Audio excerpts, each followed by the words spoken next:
Assalamualaikum warahmatullahi wabarakatuh. Selamat pagi kepada Ibu Marisa Putriana selaku dosen teori akuntansi dan teman-teman yang berbahagia. Pertama-tama kita panjatkan puji dan syukur atas kehadirat Allah Subhanahu wa taala yang mana telah memberikan kesehatan, keselamatan kepada kita semua. Sebelum itu, perkenalkan nama saya Husnul Khotimah selaku moderator dari kelompok 6 hari ini. Adapun anggota kelompok yaitu saya sendiri, Husnul Khotimah, Afifah Izah, dan Rika Afriani.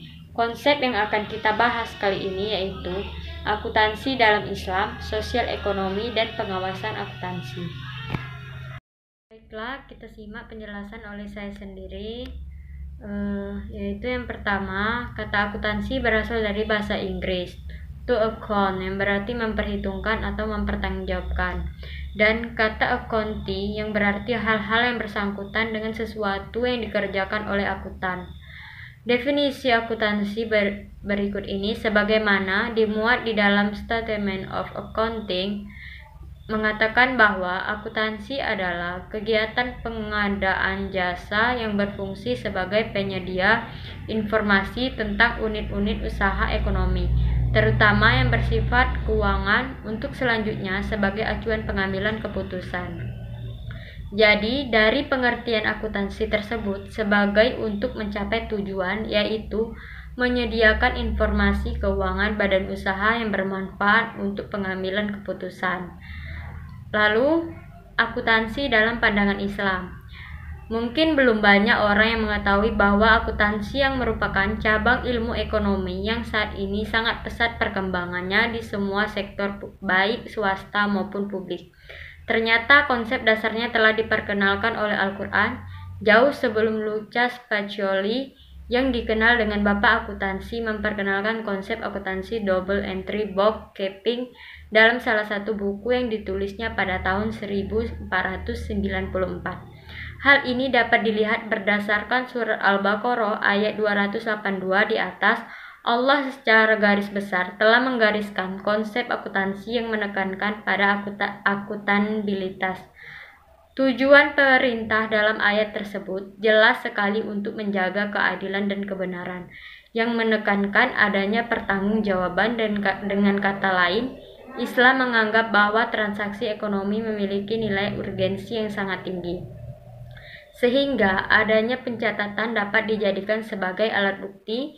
Menggunakan saksi sangat diperlukan karena dikhawatirkan pihak-pihak tertentu mengingkari perjanjian yang telah dibuat.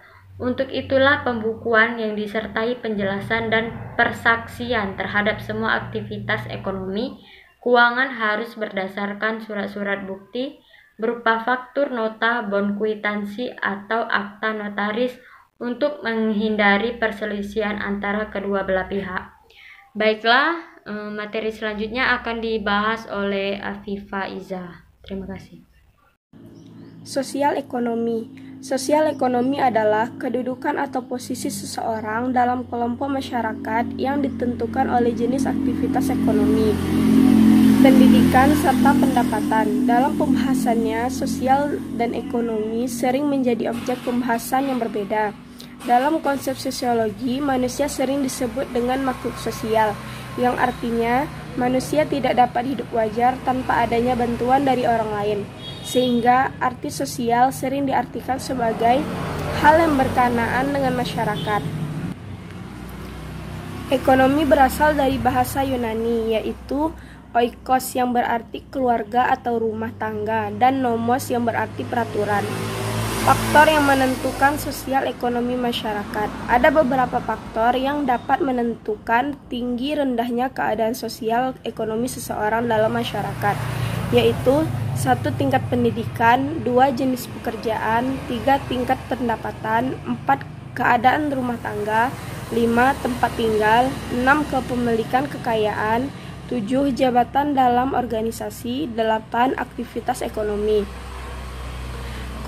Kondisi sosial ekonomi Indonesia dilihat sejak masa kolonialisme. Pendidikan dianggap sebagai faktor penting untuk meningkatkan kesejahteraan bangsa.